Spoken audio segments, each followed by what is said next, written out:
Good evening, everyone. Allison Schaberg here. We are happy to be here tonight with you with the ADDA support group, Attention Deficit Disorder Association. This is from the southern region. We are in Texas, so if you are outside of Texas, tonight we are coming to you from Texas. The ADDA organization has been serving the community since 1987. They have a variety of support groups all across the state.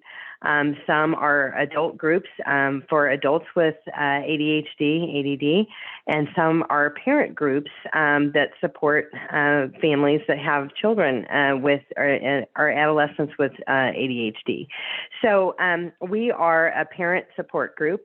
We meet once a month, and since COVID, we've been meeting by Zoom, and that has kind of proven to be a better model for a lot of people. We used to meet face-to-face in Sugar Land, and we had a group for the kids and a group for the parents. But since COVID, we've been meeting by webinar, and each month we meet the last Tuesday of every month is typically when we meet, excluding, things like maybe Thanksgiving week or depending on how Christmas falls. And we typically do not meet during the summer. A lot of people are doing their vacations and things like that. The ADDA organization is an organization that you can join, but Pam Esser started this organization in 1987, and she herself, has a son with ADHD and knows quite well the challenges that as parents that we face. And she started this organization because she didn't want, there were other organizations out there that required, expensive membership to join. There was like hoops and loops that you had to jump through to be a part of the group to get the information that was needed. And she never wanted that. So you absolutely can and should join the ADDA organization. We're not pushers of that. You can join for $40 a year. They have an annual conference. They have amazing speakers. There's a lot of resources out there and a lot of groups all across the state. So tonight's webinar is being recorded, and everybody that is signed up for the webinar is going to get a copy of the slides as well. For housekeeping perspective, we want you to know that you are in webinar mode, and what that means is that we can't see you or hear you, but we do know that you're there. So if you've got kids in the background and you were worried about that, you don't have to worry about that. We can't see them or hear them. We invite you to put your questions in the chat box tonight. We're excited to have Linda Schurman here with us tonight. She's going to be talking about executive functioning, and she really has a coaching firm that she owns, and she'll talk a little bit more about that. But if you'll put your questions in the chat box tonight as we're going through the presentation, I'll be reading those questions to Linda, and we aim to answer just as many as we can. Some of the other slides will probably answer some of the questions. Later on in the presentation, she's going to be going over some real tips and strategies that as parents that we can use. So we are going to have some nuggets to walk away with that we can implement with our own families. So thank you so much for being here tonight. I appreciate your support, and I just want to say that I come to you as a parent myself, right? As a parent with a child with ADHD that has transitioned into adulthood. So I eat, sleep, and breathe this both personally and professionally in my real job. We work with this as well. So, and I know that the struggle is real, and a lot of times we're facing a lot of other comorbid conditions, other things like, anxiety and depression. There's a lot of things going on that you know very, very well. And so sometimes, maybe we're struggling learners, and there's just so many different things that that are coming at us. And it's like, as parents, just when we get the hang of something, well, then they grow a little bit more and they change a little bit more. And then it's kind of a new set of territory of issues that we want to work through. So we're so glad that you are here with us tonight, and I'm going to let you take it away. The last thing I wanted to mention to everybody, if you're planning dinner or after this meeting is going from 6:30 to 7:30. It's only 1 hour. So if you're planning your evening, I just wanted to let everybody know that as well. So thank you, Linda. Tell us a little bit about what we're going to talk about tonight and what you're going to get into. Tell us a little bit about you. Yes, yes. So I titled this Understanding and Supporting Executive Function Skills in Students. I have talked to small groups of parents and teachers, and I'm honored to be with you all tonight. This is my first hosting webinar, and I'm not a professional, but this is a passion I have. And if we go to the next slide, I believe you see a little bit about my background. As Allison said, I did start Schurman Skills for Success at the very end of 2021, but I have been in the school setting as a teacher and counselor for over 40 years. And I saw students firsthand struggle, and they were lacking a lot of these executive function skills. And I incorporate study skills into my coaching as well. And so anyway, I became a board certified coach at the end of 2021. And I'm working currently with students. I have nieces and nephews that have ADHD as well. So I'm familiar with it as both of an aunt and as a teacher counselor. So the next slide just basically has, what does it mean is meant by executive function skills. And I will tell you that Tina Hart, who's a coach that helped me along my way and is a friend, she actually shared this particular definition with me from the executive skills in children and adults. And it's, kind of more of the scientific, I guess, definition. But executive function, we're talking about this neuropsychological concept referring to brain-based skills required for humans to effectively execute tasks and solve problems. So we're talking about those high-level cognitive processes that allow individuals to plan and direct activities, initiate tasks, follow through with plans, sustain attention, have a good working memory, be able to control impulses, having flexibility, and goal-directed persistence. So basically, we're talking about those mental processes that help us connect past experience with the present. And as we know, these are skills that students need to have success in school as well as in life.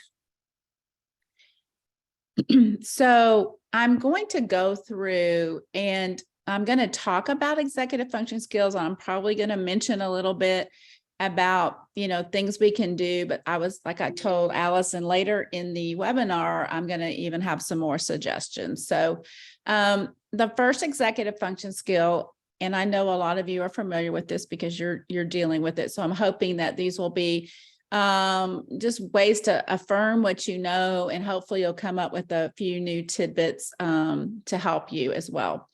So with response inhibition, we're talking about that concept of thinking before you act. We see the kid stick his foot out to trip his friend thinking it's funny. And then of course the friend falls and hurts himself or whatever. That's an example of, this development of response inhibition. That child is not there yet. He's not thinking before he acts. We talk about as parents, we are continually modeling for our students all of these executive function skills. And I'll get into a little bit later in the presentation, the difference between, biology and environment and things like that. But just for example, a young child needs to be taught that, you don't touch a hot burner. We as parents teach that and model that. And so hopefully our child will know not to touch a hot burner. Unfortunately, we know children do a lot of things without thinking before acting, and unfortunately, they suffer the consequences. So we will look a little bit more into that later in the presentation. The second executive function skill I wanted to talk about is the big one. It's work. Oh, I need to go back to that last slide. Sorry. It's on the bottom of the last slide. So working memory is holding things in memory while performing tasks. So, are you able to, something didn't work right the first time or the second time, are you able to draw on that? So the next time you go through that same experience, you're able to draw on that and be more successful. Children, working memory is huge for academic success. We see it in math, they go from 2 digits to 3 digits, et cetera. So they're having to pull from the past to work forward. They're having to remember, where did I put my homework? It needs to be in my folder. It needs to be in my backpack. All those kinds of things to help them be able to get what they need in school the next day. Some things, and like I said, I'm going to kind of insert a little of this and then we'll talk a little bit more also. Some things that can help with working memory are for the younger children, doing puzzles, because they go through and they do a puzzle. And the first time they're like, oh, it's kind of hard. And they do that same puzzle several times and they learn, oh, wait, last time I had to put this first. It's easier to do the border first. And so they learn from those. Singing songs, the first time you sing a song, you don't know the words. You sing it enough times, that's starting to go into your working memory. So we teach children ways to help them hold things in memory. Mnemonics, I do that a lot with my students that I'm working with. What are some tricks and some things that we can do to help remember? Even as adults, we know that we need a lot of support when it comes to working memory. Okay, so the next one we'll discuss is just looking at emotional control. And that is not only managing our emotions, but also being able to keep on task. This is very difficult for children with ADHD because when things don't go as planned, we know that's very difficult. When other things are going on in the classroom, it's very hard for them to be able to keep on task. When something unexpected comes up and they didn't get to do what they thought they were going to get to do, again, all of these things are things that we have to model and help them learn over time. But emotional control has to do with managing emotions and keeping on task. The next one is flexibility, which is being able to change plans and adapt to unexpected obstacles. So one of the things that we see flexibility kind of being put to the test is transitions. So I was working with a student earlier that was having a hard time transitioning from class to class. He was always the last one getting his things packed up or whatever. And so we came up with some strategies to help those transitions be a little bit easier. And so again, that's something, you can even work on at home. Let's transition from, we're in the swimming pool and we're going to transition to coming in and getting ready for dinner. As you know, children need warnings and they need, the idea that this is going to happen in a few minutes. And again, we as parents and teachers and counselors, we all try to help our children learn strategies to becoming more flexible, because we know that plans do change. We certainly learned that through COVID.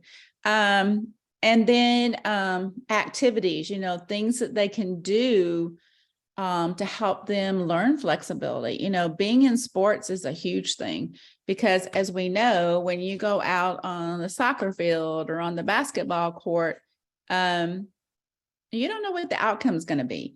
And sometimes children have a really hard time with, being the losers or not winning the championship or whatever. So having them go through different sports and activities where the outcome is not known is a great way to help learn flexibility. And then as children get older in the teen years, learning to revise plans. Okay, I thought I was going here, but my friend canceled on me, so now I'm going to have to do something else.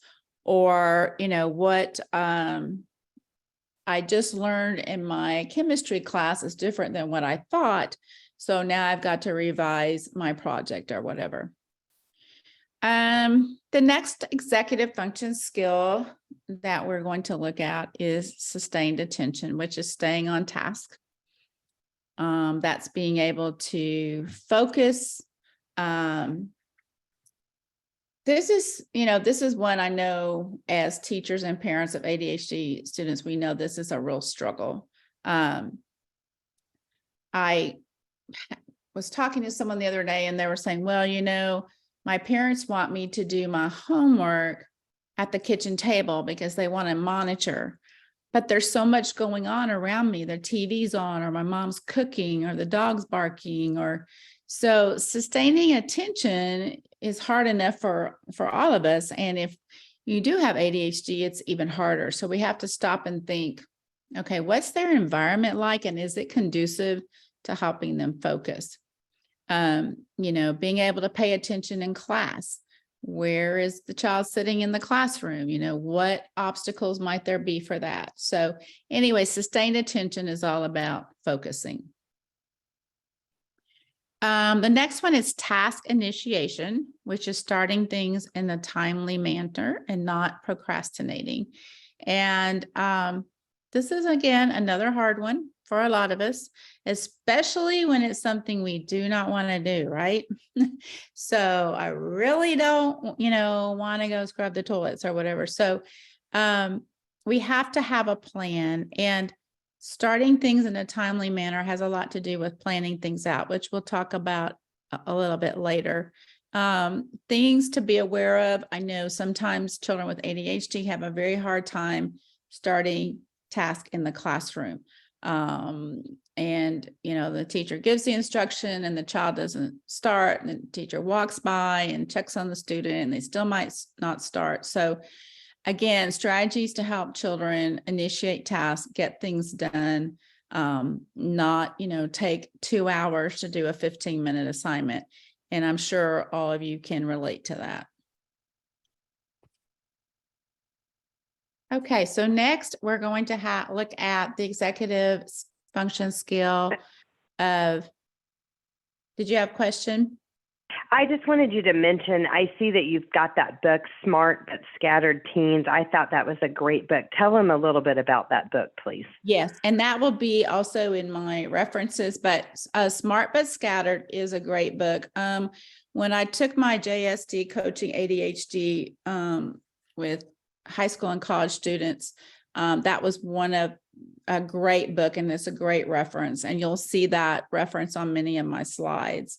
And they literally go through, especially parents of teens. And I think there's also, if I remember quickly, like an elementary book on it as well.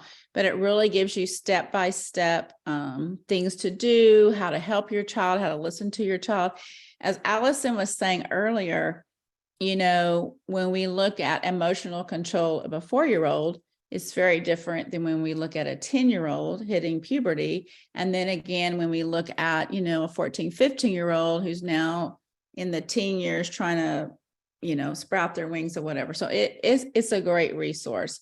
And that, along with some other books you'll see at the end, I refer for y'all to look at as well.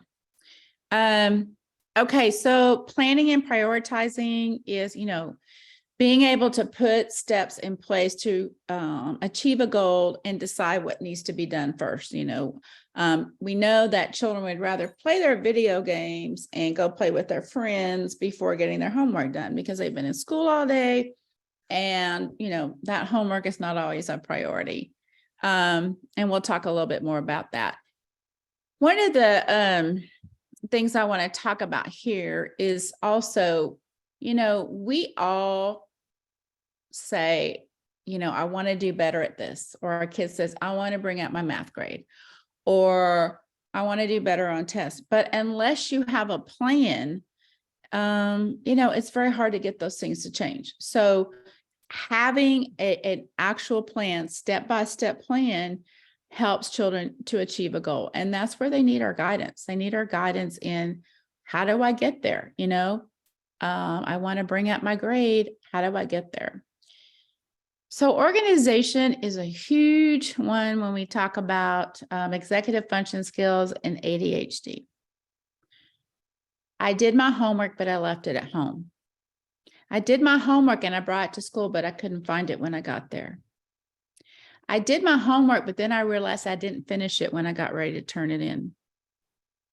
I did my homework, but I don't know where it is. If any of these things sound familiar to you, you know what I'm talking about. So with organization and that working memory work very closely together, because you have to have those systems and structures in place to help you. My husband, we were talking about a wallet situation the other day. He goes, well, I always put my wallet here, but the one time I don't, then, I'm looking for it. So helping our kids come up with those systems in place to help them keep organized. And again, all these strategies, I'm giving you very few here, and we'll talk more a little bit later. Okay, time management, another huge executive function skill. Usually when I work with students, I talk about organization and time management, right? Those are the two we usually start with. How long does it take to complete a task? How do I plan ahead? I have a project due, but it's not due till March, 30th. So they think they have all the time in the world. What do I need to do to get there? A lot of times they won't really think about it till the week of. I have parents say, yeah, the night before the project, they were asking me to go buy a poster board or whatever. And having a schedule, a family schedule, is a great way to model, keeping a calendar and looking ahead. Okay, guys, we see on Thursday night, we got 3 activities going on. If you've got homework or whatever, that is not going to be a night where you're going to have a lot of time. So we have to look back on the nights that you have time. So time management is huge. And I know that sometimes, for parents, it's hard too. You are managing so many things, and sometimes things kind of slip through. But as much as we can, modeling that, planning ahead, keeping that calendar, and knowing what's coming up. Goal directed just simply means staying on track for completing goals. Some students, go, yeah, I want to do this, I want to do this, I want to do that, and they never stick to anything and finish it. It's like, I remember an ADHD adult, he would start building all these different things, but nothing ever got finished. So being able to have a goal and stay on track and get it done. And we know that's difficult too for our students. And then the last executive skill I'm going to talk about is metacognition, which is just basically being able to, stand back and reflect on, what's worked for me, being able to problem solve. Kids that have difficulty with metacognition sometimes don't have a tool bag for studying. Sometimes they hurry up and turn in their test. They don't think about stopping and looking over their test and proofreading before they turn it in. Also, sometimes students can have a hard time in being sensitive to others' feelings. They can't read other students very well and know that their joke or whatever they're telling at that moment is not appropriate. The response they're getting from the other student is indicative of that, but they're not picking up on it. And then also being able to learn from mistakes. Last time I got grounded when I stayed out past curfew. So I need to be sure tonight, I'm home on time. So those are the executive function skills. And so now we're going to move on. And the next slide is going to talk about, well, actually we have one more. Okay, I have the goal directed a little bit more on both of those. Sorry, that other slide, I should have taken that out. But anyway, so we talked about being able to stay on track for completing goals. And one thing I recommend is working with your student on SMART goals. I'm sure most of you have heard that term. SMART goals are goals that are very specific. They're measurable. So it's like, I want to bring my test grade up five points. They're attainable. So it's not like I want to make straight A's and the child has all these at the moment. It's realistic or relevant. So it means it's like has purpose. And then it also has a time limit. So I want to achieve this goal by the end of the week, or maybe it's the end of the quarter, depending on what the goal is. And then, like I was just talking about metacognition. And so you're looking at self-evaluation, being able to monitor your behaviors, being sensitive to others, and learning from your mistakes. And like I said, I had a kind of a double slide in there, so I apologize for that. So the next slide, I just divided up the executive function skills just so you can kind of look at this just briefly.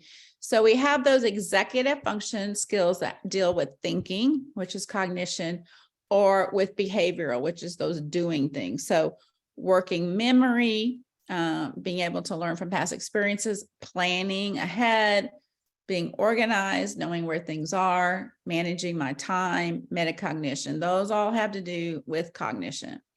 Those behavioral type skills, being able to think before I act, response inhibition, being able to come back from things when my plans change, emotional control, being able to sustain attention even when there's other things going on, being able to initiate tasks, I get started when I need to, being able to have a goal in mind and persist through it, and then that flexibility. So those are, I just divided them up into thinking skills and doing skills, just so you can see it like that.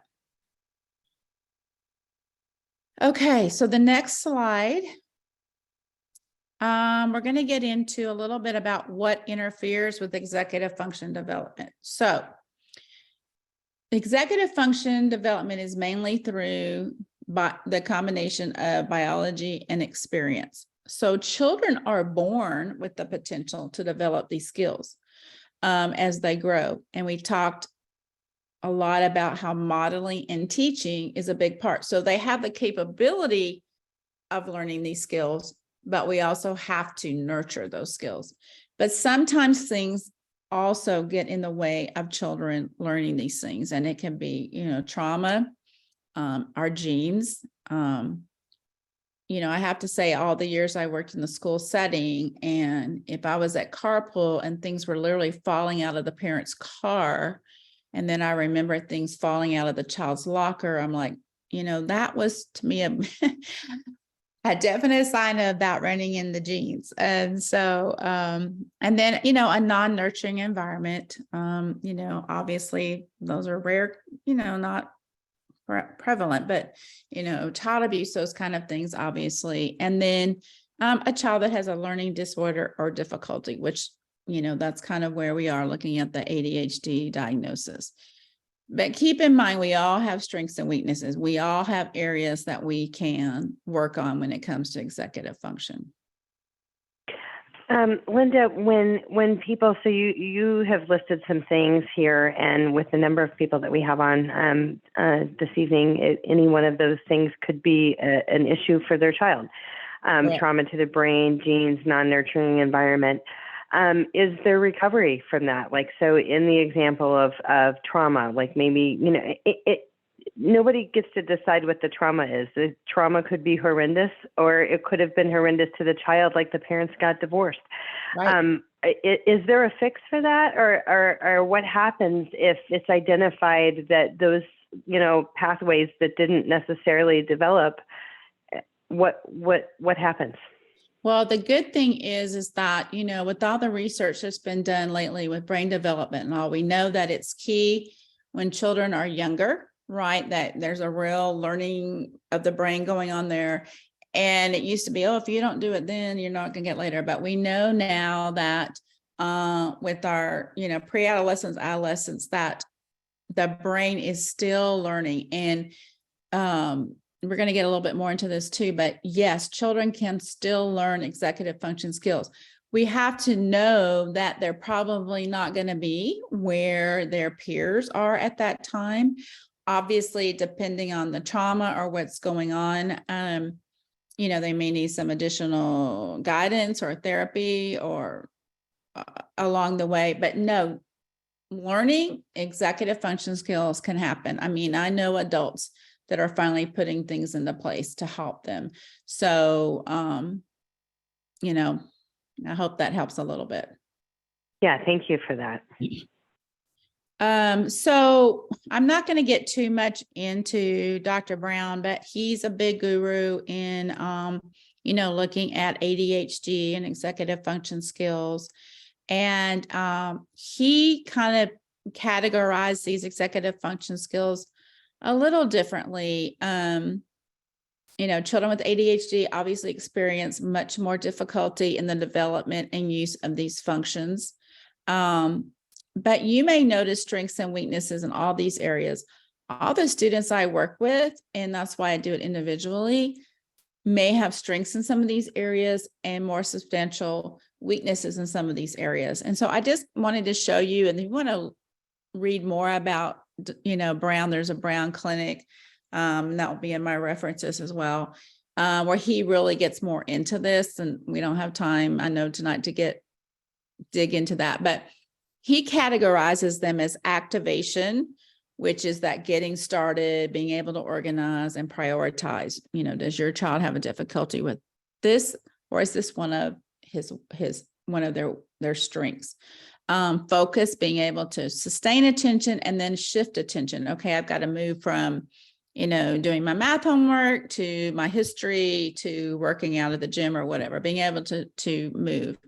Effort, which is regulating your attention, again, sustaining your effort, and processing speed. And I know students' processing speed can be a huge factor in the school setting.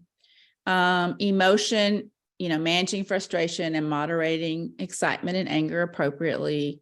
Being able to recall and take all this information we have and be able to use it effectively. And then action, monitoring actions and regulating behavior. So I just wanted to show you Dr. Brown. He would be a good one if you wanted to know more about his background and his expertise on the topic. So I know you've heard this, most of you. So the brain and executive function. So the prefrontal cortex, which is in red in the screen, is related to executive function skills. And this is the part of the brain that helps us make decisions. It helps us remember things.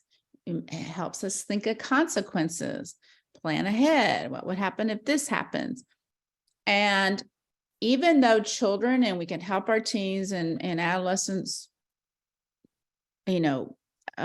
help their executive function skills, their brain is continually growing. And so, I've read, around 25, some say even as late as the later 20s, that the brain is still growing. And this part of the brain that's saying, hey, should I drive the speed limit or, 20 miles over the speed limit, is not developed. And so our teens are still learning. And I always think, and we're giving 16-year-olds driver's license, but that's a whole nother story. Okay, the next slide. So we're talking about things that get in the way of the development of executive function skills. So I've already mentioned, those things that can interfere, the trauma, the genes, the learning disorder.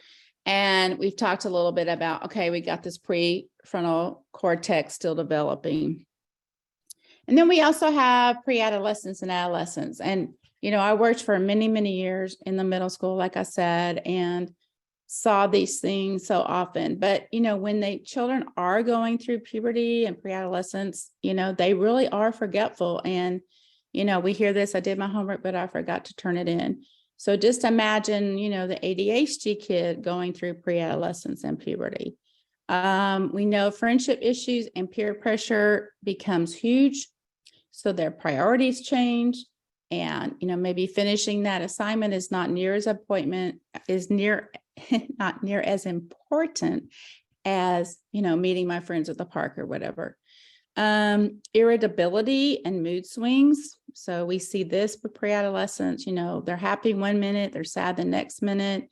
Again, all of these things interfere with being able to navigate through things we need to do. And then procrastination, there's periods of true lack of energy, or they take on too many activities, or they stretch a simple task into an all-night project. I know sometimes parents would say, my child spent 3 hours on homework last night. And then when we went back and really examined what the child had to do, it was maybe really more like 45 minutes of homework. So again, just the characteristics of pre-adolescence, and I could do a whole, webinar on pre-adolescence, but we won't get into that. But those are just some other things to keep in mind if you do have a child, between like the ages of 10 and 14, 15, as well as teens, really. And that's actually from the pamphlet from the National Middle School Association. And this is just a little clip I have, drastic mood swings due to hormonal changes. They clobbered my grades, Dad. So just another factor in there, working against our kiddos in their accomplishments in school. So how do we help foster the development of these executive function skills? So we talked about that, children are born with the capability and capacity to learn executive function skills, but they need our help. They need our help as parents, they need our help as teachers. And so we have to, help the child figure out, what do I need to do in this situation? What do I need to do first? What do I do if I'm getting ready to cross the street? You think about, it's going to be age appropriate too. If you think about a 3-year-old cannot decide if it's safe to cross the street. So we're going to model for that child. We're going to work with that child on learning to cross the street safely. And then as they get older and we've practiced the skill over and over, they know what they need to do to cross the street safely. Modeling a lot of things. Yes. I'm sorry, I was going to say, could you just give us some examples for some of our older kids, the teenagers, or maybe they're young adults? And, as you mentioned, their brains aren't fully formed yet, and they're still needing some help on these things, on effective ways of modeling or helping older kids that maybe might not want your help that much. Right. And we know that our teenagers a lot of times don't. I know that I've had a few parents call me and say, well, my child says he doesn't need any help. And I said, well, let me just kind of talk to the child and tell them what I do and what I recommend and let them decide. Especially with the teens, you really have to kind of partner with them. When we just tell them what they need to do when they get to a certain age, instead of working in kind of a relationship with them, what do you think would be the best way to bring up your grade in math, instead of just saying, you need to study more, like actually go through steps to help them understand what they need to do to bring that grade up. I have a note here. There's an executive skill development chart by age, and in my resources, you all might want to look at that because it talks about all the executive function skills and kind of when children learn things at different ages. I couldn't get it to really display very well, and it's not my chart. So that will definitely be in the resources if you all want to look at that. When we tell our children things like, you need to clean your bedroom. Well, their idea of a clean bedroom is that they took everything, threw it under the bed, their bed's made, and that's a clean bedroom. And if we have not really talked to our children about what the expectations are of a clean bedroom, then we really can't fault them. If we are yelling at people on the phone, if we are getting upset a lot of times in front of them, our children are watching us and learning. And so our modeling is huge. If a child is having problems, let's say with a peer or a friend, sitting down and really listening to our child and having them share things that are going on, and then brainstorming some strategies. Well, do you think that your friend understood that you were upset, or did you tell your friend that you had to leave at a certain time? So communication is really big. And I'm going to talk a little bit more about helping children just through the process of making decisions and executing in a later slide.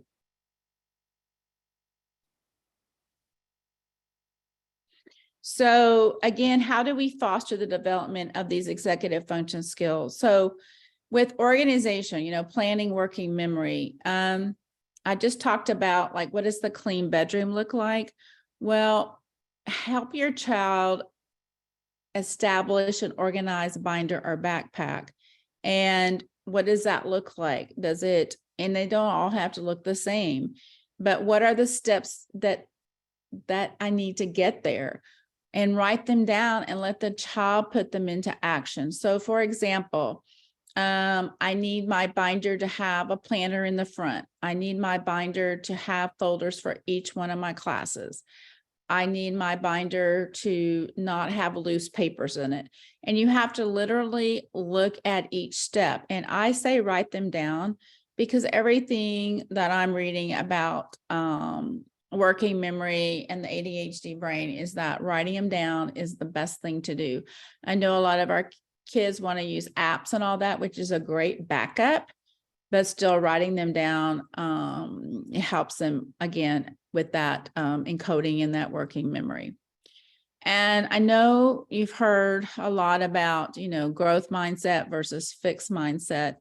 And so having the kids, once you come up with a plan, like what is your organized binder going to look like? What is your backpack going to look like? Or maybe what is your locker going to look like? And you establish what that is and the steps for it, then have them go back and say, well, did those steps work? Did the plan work? What happened? What got in the way? Well, I was putting my books in there great for a few days, and then I just started throwing them in, whatever. And so have them learn from their mistakes and adjust their plan. And that's really the difference between that growth mindset and fixed mindset. Like, failure is an opportunity to grow. Making mistakes is an opportunity to learn. Sometimes kids, if we're always problem solving for our kids and not encouraging them to problem solve, then, we're kind of giving them the idea that they aren't capable of doing that. And, even young children are capable of, putting their shoes where they go. We just have to work with it, model it, and encourage it. And I feel like a lot of times that, it's easier if we just do it ourselves. And then we are giving our children the message they can't do it, or they don't do it right, or it has to be perfect. And then we're leaning towards, that fixed mindset of, well, I can't do it right, so why do it at all?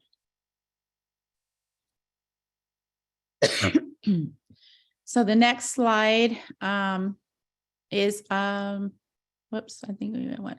Okay, so just a few more ideas about fostering the growth of executive function skills. So we talked about task initiation, getting students to start things, and I know it's huge.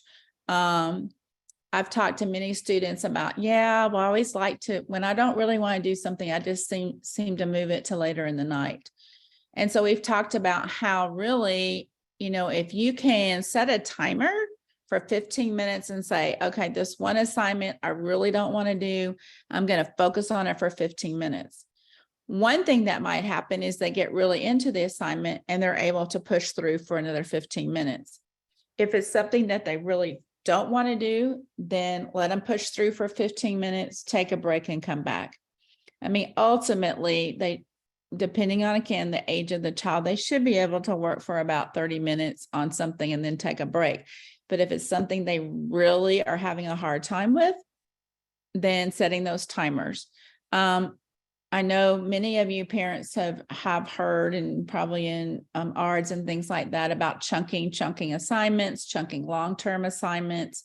I actually have students schedule out step 1, step 2, step 3. When are you going to start it? When are you going to finish it? And really making a plan for those long-term assignments. And then what is an incentive? If I, work through, I do 2 30-minute segments, I take a couple of breaks and I get my homework done. What's an incentive? Well, maybe I get to have an extra 15 minutes on a video game.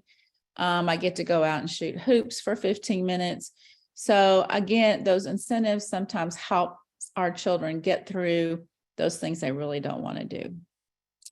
Time management, again, estimating and planning out. So as children get older, have them not only write down what they need to do, but to estimate how much time they're going to need to do each of those things.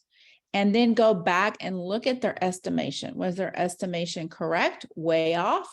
Again, they're learning from that past experience.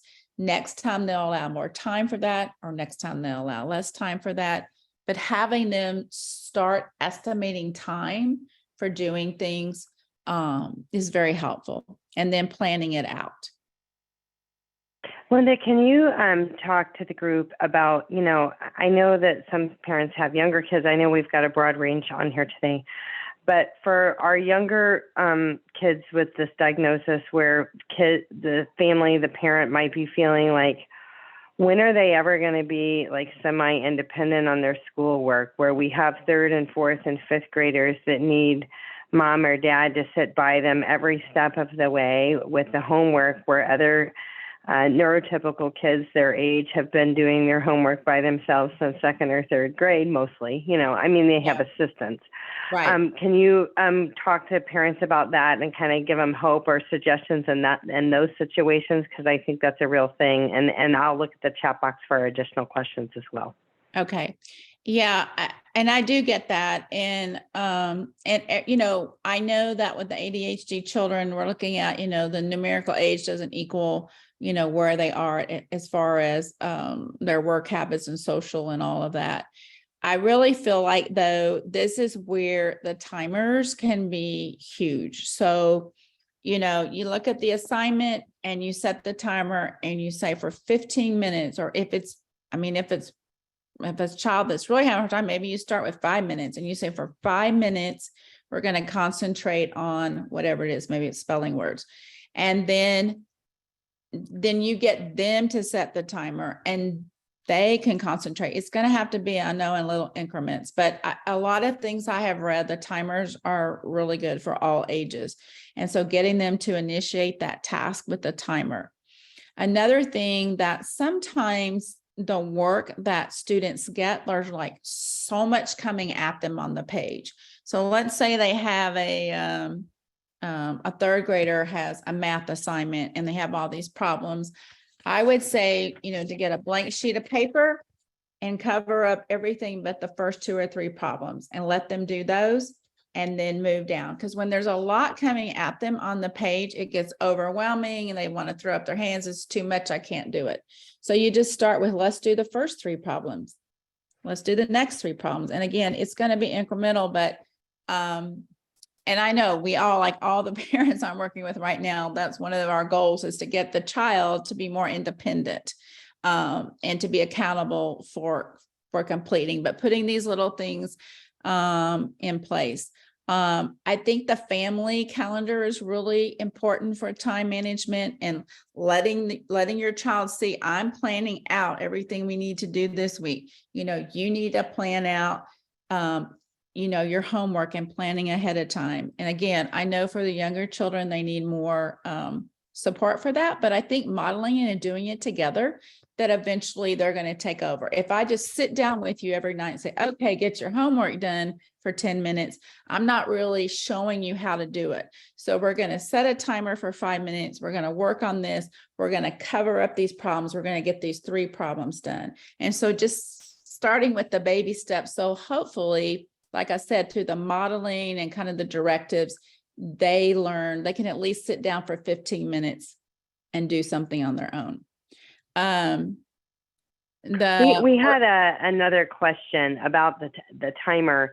One person says, having a timer placed on any task completely stresses my daughter out. She'll watch the clock instead of working on the goal. Any suggestions for that? She is 12. Mm-hmm. Yeah. And I have seen that anxiety, factor can kick in as well. And we know a lot of our students with ADHD do have anxiety. And, I wouldn't have it beeping, how I know sometimes during standard tests, they'll have the noise of the clock, and maybe you just say, and if they're trying to learn the time, in about 10 minutes, let's see if you can get this done. And maybe you have, the timer kind of in the background at first until they see that maybe 10 minutes is longer than they really realize, and not to be stressed out about the time, but it's just kind of a guide. I wouldn't have a big clock going tick, tick, tick in front of them. I've seen that in the classroom, and that always concerns me because I'm thinking, oh, some kids are really freaking out right now watching that. One thing I want to mention, Linda, too, though, is not, we've been talking about the working memory, and a lot of our kids, maybe you've had some testing, maybe you haven't, but a lot of our kids have processing speed delays. And if you haven't had that tested and you don't know if your child has a processing speed delay, it really, really matters and affects this, because here you're thinking, oh, you should be able to do this in 5 minutes or 15 minutes or whatever that timeline is that you're thinking of. But if you don't know if your child has processing speed delays and they're really behind, like the 3-hour thing that should have taken 45 minutes that she was referring to earlier, we're having, if they have true processing speed delays, you may be having very unrealistic expectations for the student, and that's why they're frustrated, and you're frustrated, everybody's frustrated. And there are definitely accommodations in the classroom for that. So I just wanted to mention that, because I think sometimes as parents, and we always want our kids to be the best that they can be, but sometimes we're pushing them to a fault beyond their even capacity. Sometimes we enable, there's no question, but other times it's beyond their capacity with their processing speed. Yes, and the processing speed is huge. And I recommended all the years I was a counselor too. Sometimes parents would just want to get an ADHD, maybe diagnosis through the pediatrician. And I go, really a psychoevaluation is the best, educational assessment is the best, because a lot of times kids have different things going on, right? More than just one. And I know the accommodation in the classroom is when you call a student, don't expect an answer in, 5 seconds. They may need a full minute, because again, they're trying to pull it up. It's there. And so again, with all these things, the time is something, again, the estimation of time is something that has to be kind of trial and error a little bit. It really does. And I know I have a student right now, and she said, well, our teacher puts his timestamp on things, but I know I'm going to need more time for all these things. And so that's okay. I think sometimes, students get so distracted or so overwhelmed or, emotionally distressed or whatever, sitting there doing their homework, that there can be periods of time where they're not being productive, right? And so they need to take a break. Like if your child is not being productive, then it's time to take a break, because you sitting there and pushing them is not going to get it. So it's just time to take a break. And maybe you do, 10 minutes and take a break. You hope as they get older that, extends out, but there's no perfect science to that.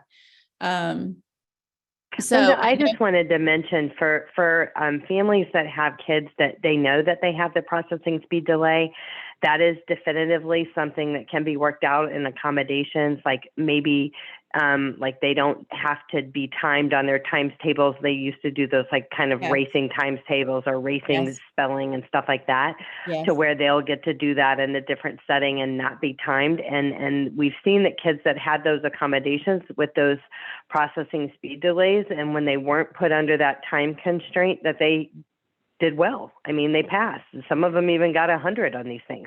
Whereas when they were put under the gun with the time, then they were. Just know that there are accommodations out there. So if that's a real issue for you and that's not an accommodation that your student has, that is one that you can specifically ask for. And the testing that did that processing speed delay would talk about the percentage of how far behind the processing speed was, which would also indicate and provide context for the support of extra time and those types of things.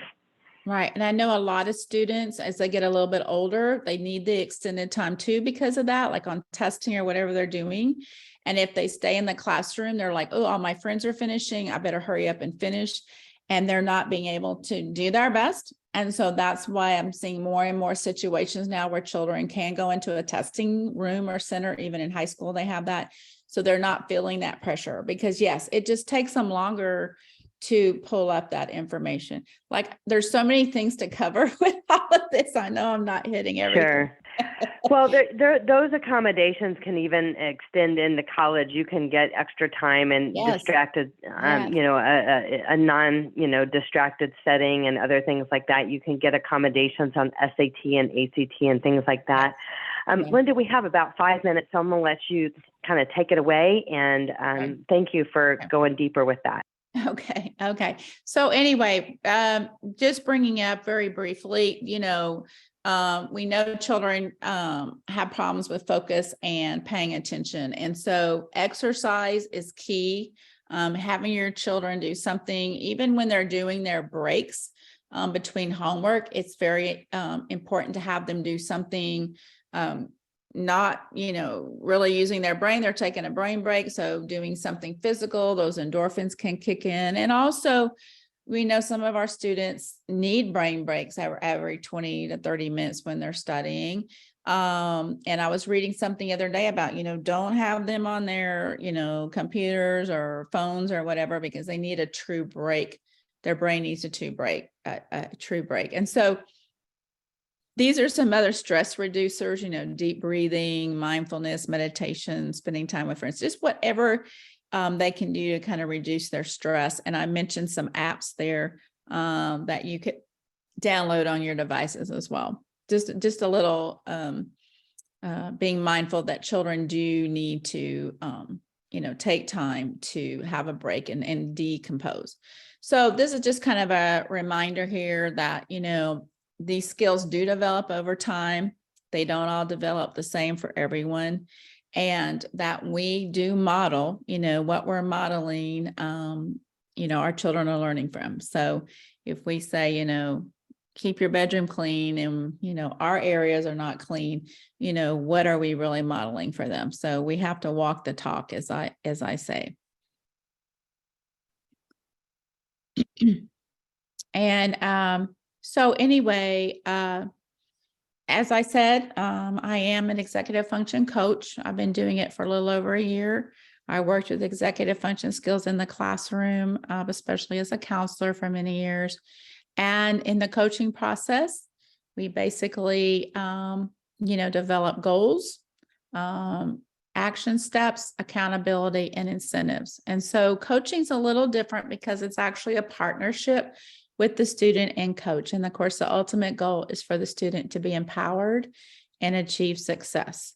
And when you see things like, later incomplete homework, failure to turn things in, ability to find their books, having difficulty managing social interactions, these are just a few of those signs that your child might need a little help with the executive functions. And a lot of parents say, I'm so tired of, arguing with my child about whatever. I just, need someone else to step in. And so I think on my next slide, I don't know if I just want to ask about coaching and, for a lot of the families, a lot of these kids have been in counseling and therapy since 4 years old. Sometimes there's medication intervention going on. And I think that as some parents, depending on the age of their children, parents have fatigue of what's really going to work. I call it the relentless pursuit of information, of like the fix, like there has to be a fix, like the child isn't broken. Mm-hmm. But why coaching over some of these other things that may or may have not been effective in the past? Tell us about that. Yes. Well, and, like I said, I was a counselor and a teacher, and I know, all of these children have a psychologist and things like that. But what I found with the coaching is that it is truly a partnership. And one of the key factors is, seeing if the child will have buy-in and actually work with you. So I don't tell them what to do. We brainstorm. If something's not successful, I'll come up with an idea or suggestion. I'll say, do you think you could try this? And, a lot of times I'll say, yeah, I'll try that, or no, I want to do it this way. And so it's a continual kind of going back and forth. It's not me just telling them what to do. And like I said, because I was a teacher and a counselor, I feel like this role is different. A lot of parents, like I said, they're just like, I'm constantly battling with them about getting things done. When I meet with students, every week for the first 3 months. I also have that accountability component where I check in with the child twice a week. I either text or call them, and I talk to them about their action steps and what's working and what's not working and what do we need to do differently. So it kind of relieves the parent a little bit from that accountability. And then again, the incentives, which is part of it. And so you saw a little bit about that, and this is just my little acknowledgements page. And these are the references and resources, which I know Allison said you'll get a copy of. These are some of the resources I use. And then I have a couple additional resources for the parents. And like I said, that the chart I was talking about on executive functioning skills is in that last slide. So I just want to remind everybody that tonight, everybody is going to get a copy of these slides, Linda's contact information, and a link to the recording of this presentation. We appreciate you guys taking the time to be with us here tonight. In that email with the slides and the recording, you'll also have the membership on how to join the ADDA organization should you be interested in that. And like I said, it's super cheap. It's like $40. I think it's 40. It might even be 25. I'm not even sure, but it's super cheap for a family for the year. It's not a month. So it's a great organization to support. So I would just like to thank everybody. I know everybody's had a busy day, and having a meeting at 6:30 is kind of the last thing that you want to do, especially when you're dealing with all this homework that we were talking about that these kids have that they delay. But thank you for taking the time to be with us. We will have another meeting next month, the last Tuesday of every month. By signing up for this meeting, you'll get the communications of our other meetings that are coming up, so you can join those as well. So thank you, Linda. It's such a pleasure. This was our first time ever partnering with you to learn about your skills and organization, and you were really wonderful. Even though you said you weren't an expert or a professional speaker or whatever, you really did a great job. So thanks, everybody. I hope everybody has a great rest of the week, and we look forward to connecting again soon. Okay, Take care. You. Bye. Bye now.